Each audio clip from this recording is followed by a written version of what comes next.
बडनेरातील बांधकाम कामगारांसाठी दिलासादायक बातमी। गृहोपयोगी संच वाटपातील नियोजन शून्य कारभारावर सिटी न्यूजने सातत्याने आवाज उठवल्यानंतर अखेर प्रशासन जागे झाले आहेत। युवा स्वाभिमानी कामगार संघटनेच्या आंदोलनाच्या इशारामुळे आणि आमदार रवी राणा यांच्या पुढाकारामुळे आता तालुकानिहाय नियोजनबद्ध वाटपाला सुरुवात झाली आहे।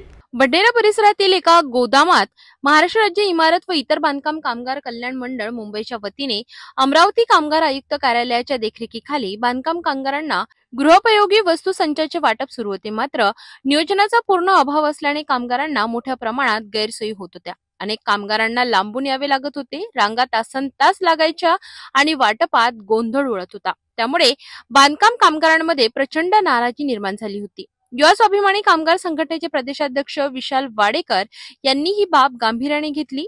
यासोबतच ही बाब सिटी न्यूजवर सुद्धा तेवढ्याच प्रखरतेने मांडण्यात आली। सिटी न्यूजचे वृत्त प्रसारित झाले आणि या कामगारांच्या त्या दिवशीच्या तिथे होत असलेल्या हाल अपेष्टा सिटी न्यूजच्या वृत्ताच्या माध्यमातून प्रेक्षकांसमोर मांडण्यात आल्या। हमारे पास में एक लिस्ट आती है, वो सॉफ्टवेयर में जो डालते हैं, जो जितना रजिस्टर्ड है पर डे के हिसाब से 2000, 1800, 1600 ऐसा करते करते वो जब तक अभी एक महीना चलेगा दिवाली के पहले तक और हो जाएगा खत्म। और जो आ रहा है डेली वो बराबर व्यवस्थित चल रहा है। सुबह 6 बजे हम लोग सुबह 6 बजे से शुरू कर देते हैं, 2 बजे तक खत्म हो जाता है। युवा स्वाभिमानचे कामगार संघटनेचे प्रदेशाध्यक्ष विशाल वाडेकर यांनी उपायुक्त कामगार कल्याण मंडळ, आमदार रवी राणा आणि संबंधित अधिकाऱ्यांचे लक्ष वेधले आणि आमरण उपोषणाचा इशाराही त्यांनी दिला। या मागणीकडे सकारात्मक प्रतिसाद देत आमदार रवी राणा यांच्या पुढाकाराने तालुकानिहाय नियोजन करून कामगारांना गृहोपयोगी संच वाटपाचे आदेश जारी करण्यात आले। सध्या ही वाटप प्रक्रिया सुरळीत सुरू असून कामगारांमध्ये समाधानाचे वातावरण आहे। या संदर्भात प्रदेशाध्यक्ष विलास वाडेकर यांनी सिटी न्यूज सह आमदार रवी राणा, कामगार आयुक्त आणि संबंधित यंत्रणेचे आभार व्यक्त केले। तसेच कामगारांनी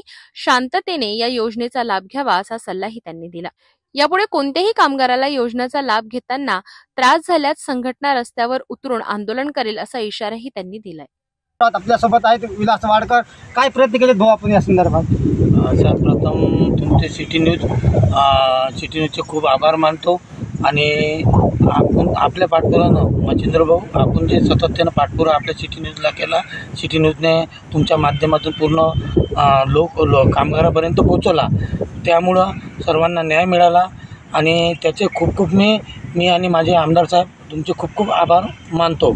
आणि महत्त्वाचा विषय असा झाला की लगेच आमचे आमदार रवी राणा यांनी तातडीने कामगार आयुक्तांना, उपायुक्तांना फोन करून त्यांना निर्देशन आणून दिले।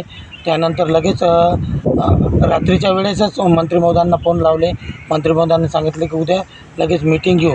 लगेच मुंबईला माननीय आमदार रवी राणांनी मीटिंग घेतली। मीटिंग घेतल्यानंतर त्यात सगळं नियोजन करण्यात आलं आणि मंत्री महोदयांनी त्याच्यावर आश्वासन दिले, म्हणजे त्यांनी कामच केले।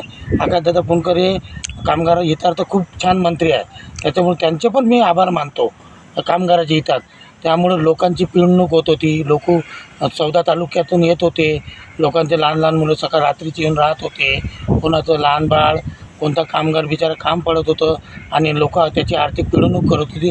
त्यापासून माननीय आमदार रवी राणा आणि पुणकर साहेबामुळं ही पिळवणूक थांबली आणि सुरळीत आता सध्याच्या गतीने आपल्या पाठपुराव्याने सुरळीत चालू आहे।